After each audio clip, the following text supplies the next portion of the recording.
Welcome to A23 real estate ವೀಕ್ಷಕರೇ. ಬನ್ನಿ ಇವತ್ತು ನಮ್ಮ ಚನ್ನಪಟ್ಟಣದಲ್ಲಿರೋ ಒಂದು 30 ಕುಂಟೆ ತೆಂಗಿನ ತೋಟ ನೋಡ್ಕೊಂಬರೋಣ.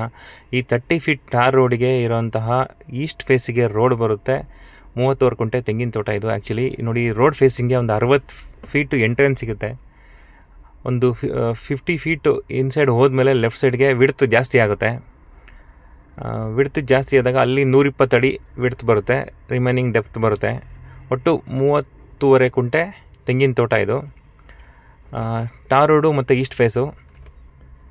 ಇನ್ನು ಈ ಪ್ರಾಪರ್ಟಿಯಲ್ಲಿ ಒಂದು 25 ತೆಂಗಿನ ಮರಗಳಿದ್ದಾವೆ ನೋಡಿ. ಇಲ್ಲಿಂದ ವಿಡ್ತ್ ಸ್ಟಾರ್ಟ್ ಆಗುತ್ತೆ. ಈ ದಿಬ್ಬ ಏನು ಕಾಣಿಸ್ತಿದ್ದಿಲ್ಲ, ಇಲ್ಲಿಂದ ವಿಡ್ತ್ ಸ್ಟಾರ್ಟ್ ಆಗುತ್ತೆ. ಇಲ್ಲಿಂದ 120 ಫೀಟ್ ವಿಡ್ತ್ ಬರುತ್ತೆ.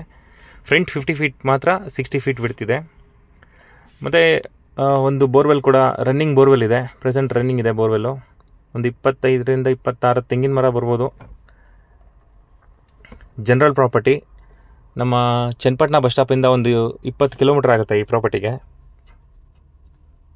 ಕೆಂಗೇರಿಯಿಂದ 68 ಕಿಲೋಮೀಟರ್ ಆಗುತ್ತೆ ಈ ಪ್ರಾಪರ್ಟಿಗೆ. ನೋಡಿ, ಇದು ಬೋರ್ವೆಲ್ ಪಾಯಿಂಟು. ಸೊ TC ಕೂಡ ಇದೆ.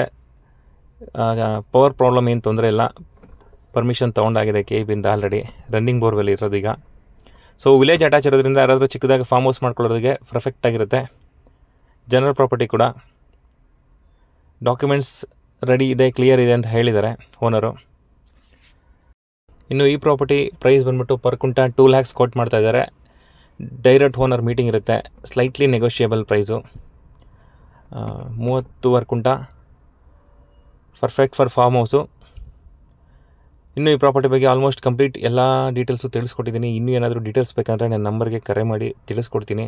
ಇದೇ ಥರ ನಿಮಗೆ ರಿಕ್ವೈರ್ಮೆಂಟಿಗೆ ಸೂಟ್ ಆಗೋ ಥರ ಯಾವುದಾದ್ರೂ ಜಾಗ ಬೇಕು ಅಂದರೂ ನನ್ನ ನಂಬರ್ಗೆ ಕರೆ ಮಾಡಿ ನಿಮಗೆ ಸೂಟ್ ಆಗೋವಂಥ ಜಾಗನ ಹುಡ್ಕೊಡೋದಕ್ಕೆ ಪ್ರಯತ್ನ ಮಾಡ್ತೀನಿ. ನಿಮ್ಮ ಪ್ರಾಪರ್ಟೀಸು ಯಾವುದಾದ್ರೂ ಸೇಲ್ ಮಾಡೋಂಗಿದ್ರೆ ನನಗೆ ಇನ್ಫಾರ್ಮ್ ಮಾಡಿ. ಖಂಡಿತ ನಿಮ್ಮ ಪ್ರಾಪರ್ಟಿನೂ ಸೇಲ್ ಮಾಡೋದಕ್ಕೆ ಪ್ರಯತ್ನ ಮಾಡ್ತೀನಿ.